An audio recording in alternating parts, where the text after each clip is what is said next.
Hi అండి, అందరికీ నమస్తే.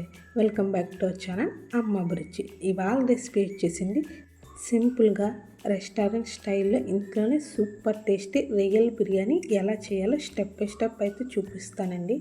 వీడియో నచ్చితే కనుక ఖచ్చితంగా లైక్ చేయండి, షేర్ చేయండి. వీడియోని ఎక్కడ స్కిప్ చేయకుండా ఎండ్ వరకు చూడండి. మీరు కనుక ఫస్ట్ టైం నా ఛానల్ చూస్తుంటే ఖచ్చితంగా ఛానల్ సబ్స్క్రైబ్ చేసుకుని పక్కనే ఉన్న బెల్ ఐకాన్ నొక్కండి. వీడియోలోకి అయితే వెళ్ళిపోదాం. ముందుగా నేను వచ్చేసి బియ్యాన్ని అయితే నానబెట్టుకున్నానండి.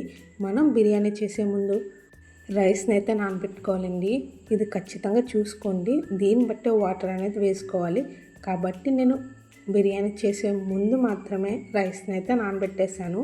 అలాగే ఇందులోకి కొంచెం మసాలా అయితే ప్రిపేర్ చేసుకుందామండి. ఏం లేదు, అల్లం ముక్క, వెల్లుల్లిపాయలు, జీలకర్ర, ధనియాలు ఈ 4 మెత్తగా వాటర్ వేసుకొని మిక్సీ పట్టేయండి.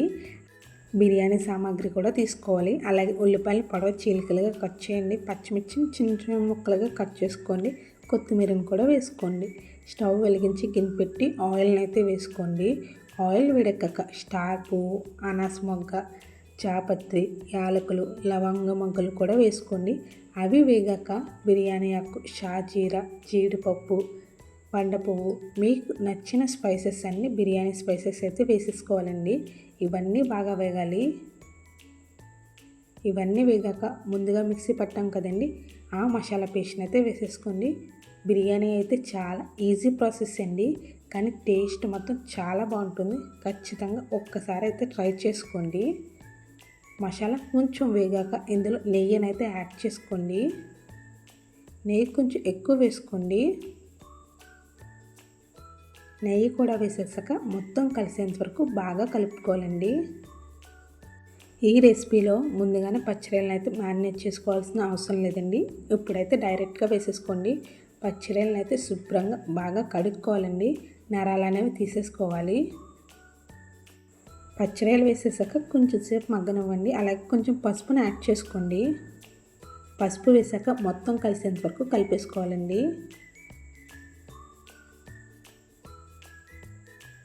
కొంచెం సేపు మగ్గితే సరిపోతుందండి. మొత్తం బాగా కలిపేసి మూత పెట్టి కొంచెం సేపు మగ్గనివ్వండి. అలాగే ఇందులో కారాన్ని కూడా వేసుకోండి. కారం కూడా వేసేసి కొంచెం సేపు కలుపుకోండి. ఇందులో ఎక్కువ మసాలాలు పట్టవండి. ఆల్రెడీ మనం బిర్యానీ స్పైసెస్ వేసాం కదా, దాని ఘాట్ అనేది ఉంటుంది. కాబట్టి బిర్యానీ టేస్ట్ అయితే చాలా బాగుంటుంది. అలాగే ఉల్లిపాయ ముక్కలు, పచ్చిమిర్చి, కొత్తిమీరను కూడా వేసేయండి. ఉల్లిపాయ ముక్కలు అనేవి పొడవుగా కట్ చేసుకోండి. వీటిని కూడా వేసేసి కొంచెంసేపు మగ్గనివ్వండి.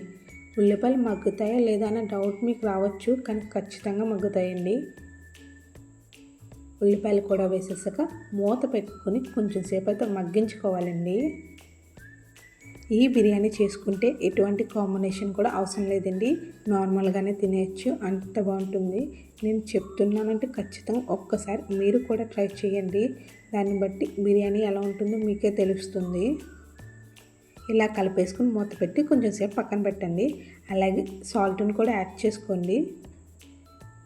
సాల్ట్ దీనికి అలాగే వాటర్ కూడా కలిపి యాడ్ చేసుకోండి. సాల్ట్ కూడా వేసేసాక మొత్తం ఒకసారి కలిపేసుకోండి.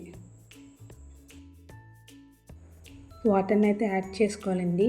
మనం రైస్ని నానబెట్టే దాన్ని బట్టి వాటర్ని అయితే వేసుకోవాలి. నేను వచ్చేసి బిర్యానీ స్టార్ట్ చేసే ముందు రైస్ని అయితే నానబెట్టుకున్నానండి. దానికి 1కి 1.5 వేసుకోండి. ఇంకా ముందే నానబెట్టుకున్నామంటే 1కి 1.5 వేసుకోండి. ఇది కరెక్ట్గా సరిపోతుంది. ఫస్ట్ టైం ట్రై చేయాలనుకున్న బిర్యానీకి వాటర్ అనేది కరెక్ట్గా సరిపోతేనే రైస్ అనేది పొడిలాడుతూ వస్తుందండి. కాబట్టి వాటర్ని అయితే కరెక్ట్గా చూసుకుని వేసుకోండి.